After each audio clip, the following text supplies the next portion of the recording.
கரூர் நெரிசல் பற்றி வதந்தி பரப்பிய 25 பேர் மீது வழக்கு பதிவு செய்யப்பட்டிருக்கிறது. கரூர் நெரிசல் பற்றி சமூக வலைதளங்களில் வதந்தி பரப்பிய 25 பேர் மீது வழக்கு பதிவு செய்யப்பட்டிருக்கிறது. பொது அமைதிக்கு குந்தகம் விளைவிக்கும் வகையில் வதந்திகளை பரப்பிய 25 பேரை கைது செய்ய காவல்துறை நடவடிக்கை எடுத்திருக்கிறது. மேலதிக விவரங்களுக்கு செய்தியாளர் கிருஷ்ணா இணைகிறார். கிருஷ்ணா, விவரங்கள்.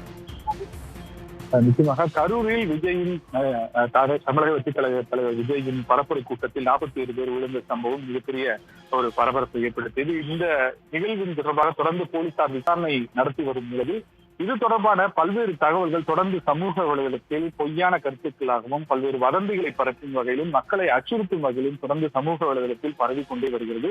இது தொடர்பாக இதுபோன்று சமூக வலைதளத்தில் பரவி மக்களை அச்சுறுத்தும் வகையில் செயல்பட்டால் நடவடிக்கை எடுக்கப்படும் என்று தமிழக முதல்வர் தரப்பிலிருந்தும் ஏற்கனவே அவர் அறிக்கை வெளியிடும்போது தெரிவித்திருந்தார். இந்த நிலையில்தான் யார் யாரெல்லாம் இது போன்று இந்த விவகாரம் தொடர்பாக பொய்யான செய்திகளை தவறுதலாக வெளியில் பரப்புகிறார்கள், பொதுமக்களுக்கு அதாவது அமைதிக்கு குலைக்கும் வகையில் செயல்படுகிறார்கள், யூடியூப் சேனல்களில் இது போன்று தவறான தகவல்களை தெரிவித்து தகவல்களை வெளியிடுகிறார்கள் உள்ளிட்டவர்களை கண்காணிப்பதற்காக சமூக வலைதள கணக்குகளை கண்காணிப்பதற்காக தனி பிரிவு ஒன்று சென்னையில் தொடர்ந்து செயல்பட்டு வருகிறது. அந்த அடிப்படையில் சைபர் கிரைம் போலீசார் தீவிரமாக ஆய்வு செய்ததிலும் அதே நேரத்தில் தொடர்ந்து வந்த புகாரின் அடிப்படையிலும் 25 சமூக வலைதள பக்கங்கள் மீது புகார் என்பது பெறப்பட்டிருப்பதாக சென்னை காவல்துறை தெரிவித்திருக்கிறது.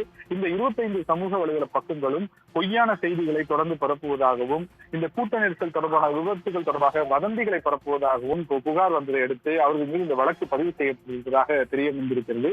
அடுத்த கட்டமாக இந்த சமூக வலைதள கணக்குகளை முடக்கியும் அதில் ஒரு உரிமையாளர்களாக இருக்கும் நபர்கள் மீது கைது நடவடிக்கை பாயும் என்ற எச்சரிக்கையை சென்னை காவல்துறை தெரிவித்திருக்கிறது.